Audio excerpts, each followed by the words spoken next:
Bom dia a todos. Primeiro eu gostaria de agradecer a presença de todos vocês aqui, agradecer ao Helder e a toda a equipe do TED pelo profissionalismo da organização e pela honra de estar podendo falar com vocês aqui um pouquinho da solução que a gente chegou. Pegando o gancho do que o Denis falou, do que os meus colegas anteriores falaram, dos problemas que o Brasil tem, a gente acha que não só o Brasil, mas o mundo inteiro tem muitos problemas. E o que a gente tem para oferecer? Primeiro ponto, assim, eu não sou o inventor do que eu vou falar, mas eu sou, digamos, o porta-voz, porque eu sou um pouco menos tímido do que o inventor, mas tudo bem. E esse inventor, que é o Norman, ele chegou Por que ele chegou nessa solução que eu vou falar? Por causa de uma coisa chamada inconformismo.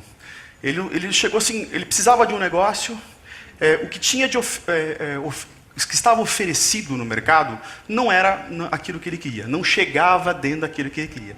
Daí que ele começou a pensar, como é que a gente vai solucionar o problema da água, né? Existem N situações interessantes, a questão da cisterna, a gente conhece, é muito legal esse projeto. Ele traz um projeto, uma solução com um custo muito baixo, né? Mas, às vezes, isso funciona muito legal na questão do semiárido, onde existe chuva, né? Existe o problema de distribuição, mas existe chuva, existe água. Em alguns lugares do mundo, nem isso existe, né? Você pega regiões como a Arábia, regiões como o deserto do Chile, não tem água, né? Mas você tem bastante água, né? As pessoas tendem a achar que a água ela é meio infinita, né? É assim, se tem o rio, tem água. Se eu abro a torneira da minha casa, tem água. Mas não é tão simples assim, né? O Brasil hoje, ele possui o maior aquífero do mundo. Não sei se vocês sabem disso, que é o aquífero Guarani, que ele pega uma região muito grande. E você tem regiões no Brasil, como Ribeirão Preto, por exemplo, que com 3, 4, 5 metros você consegue ter água potável através de poços artesianos, né? Mas, ao mesmo tempo, você tem lá o Nordeste, você tem o semiárido, que é uma região super complicada. Desde 90, 100 anos que esse problema persiste, né? Até se criou a indústria da seca em virtude disso. Então, onde está o grande problema? Se ao mesmo tempo a gente tem muita água no Brasil, tem lugares que a gente não tem. Então, está na distribuição de água. Como que eu faço a água chegar? Cisterna é uma solução muito legal também. Mas eu também posso pensar em uma solução tecnológica, né? Essa solução tecnológica, né, que a gente está pensando, ela serve para uma série de situações, né? Situações, por exemplo, você tem os países da África, você tem uma série de rios, cachoeiras, mas você não tem distribuição de água, é muito complicado.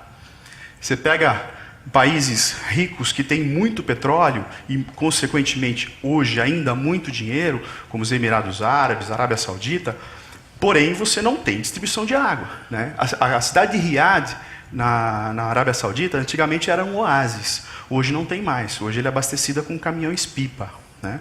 Hoje, o dinheiro do petróleo, né, como foi muito bem colocado, que é uma dependência química do nosso mundo hoje, ele subsidia a água mineral.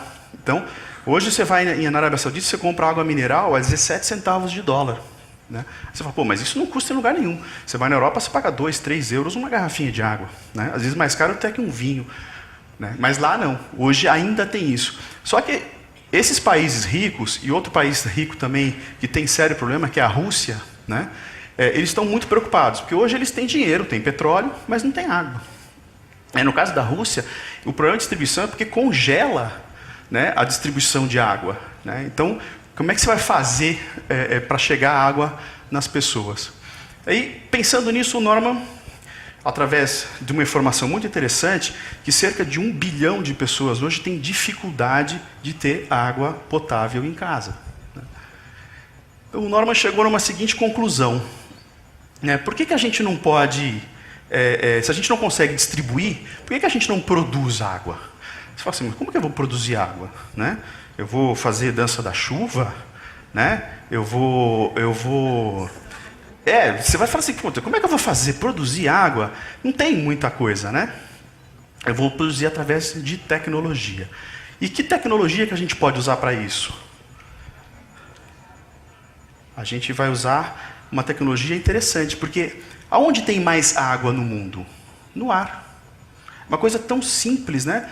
Porque você pega o oceano, você tem que dessalinizar. É um processo caríssimo e que raramente chega numa água que tem uma potabilidade satisfatória para o ser humano.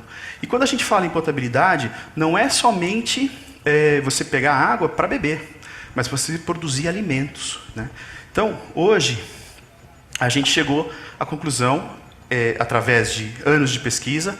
Em 2007 a gente formou a empresa e esse ano a gente conseguiu todas as certificações de uma máquina que produz água. Tem gente que acha, pô, isso não existe, isso é um disco voador, mas ela existe, ela está ali fora, assim, quando tiver um intervalo vocês fiquem à vontade para conhecer.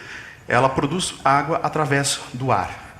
Ela pega a umidade do ar e transforma essa umidade em água. Água 100% pura. Quais são as aplicações que a gente tem hoje para esse tipo de equipamento? Por exemplo, uso em hemodiálise. Ela é uma água extremamente leve, ela não contém minérios.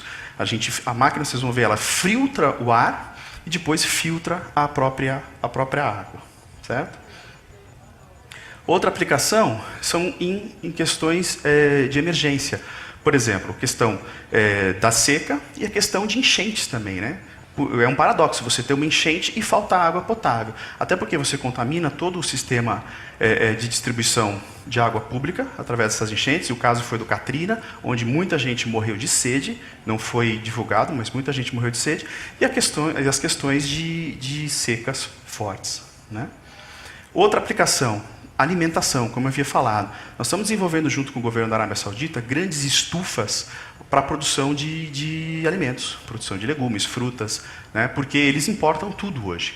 Então eles estão buscando alternativas, porque hoje ainda tem muito dinheiro, para poder alimentar o povo sem ter que buscar alimentos de fora, né? Outra aplicação final que a gente está pensando já para o ano que vem é o consumo doméstico. Você desenvolver uma máquina pequena, no qual você tem na sua casa, assim como você tem hoje um filtro, um purificador, né? Aí sempre gera dúvida, né? Pô, mas isso não dá um impacto ambiental? Não.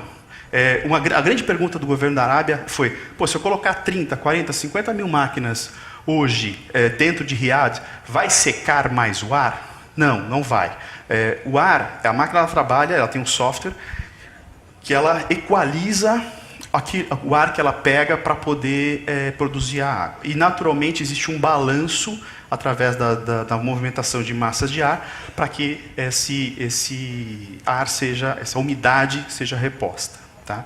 E a gente tende a achar que no deserto é só seco. Não é. O deserto tem uma variação muito grande. À noite a umidade passa de 60% e de dia ela chega em 15%, 20%. Números muito parecidos com o nosso inverno aqui de São Paulo, em virtude de toda essa questão de poluição, né?